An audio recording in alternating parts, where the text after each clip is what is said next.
Hello everyone.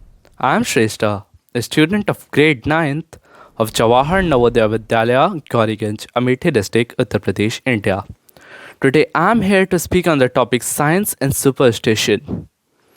Both science and superstition are counterpart of each other and a rivalry at same time.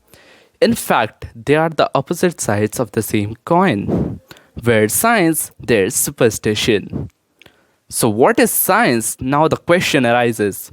So, science refers to the perspicacity towards convolutions and the use of sesquipedalians. And what is philosophies? And what are the superstitions? So, now coming towards them, superstitions refers to the philosophies that are brought to practice a long time ago and are still prevalent. So, how have the superstitions evolved and how are they in the form that we see today? They have not always been in the same form. In the olden days, the number of learned men was very less. Those who were learned men were usually gurus or the saints. They used to give philosophies to their students, and the philosophies used to spread among the general people. This used to practice it in their daily lives. Their practices remained over centuries and centuries and generations to generation, and the practices passed, but the philosophies were forgotten. And now, today, for most of the superstitions, we don't know what's the philosophy behind them. So, there are many, absolutely many superstitions that we follow. It ranges from a black cat cutting your way, so you should not go to that way, and then throwing coins into the river, and then many other superstitions. And we are gonna look at a few of them. So, the first one we are gonna talk about is throwing currency coins into the river. So, what's the philosophy behind it? So, in the olden days, most of the currency coins were made of copper, and copper used to purify water.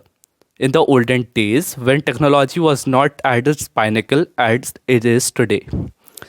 So, at that time, people used to throw coins into water in order to purify that, as the people used to drink water from the river, which is not in practice today and is doing nothing more than polluting the river. Another superstition is not going to the barber on a few specific days. So, in the olden days, there were a few days which were marked as holidays for the barbers. In those days, going to the market to the barbers was of no use because you couldn't get a haircut on that days. But even today, people used to don't get a haircut on that days, which is of no sense because today barbers are available every day except the market holidays that are marked as per your city on a specific days. Another superstition is not chewing Tulsi leaves. So, why not to chew Tulsi leaf? That question arises.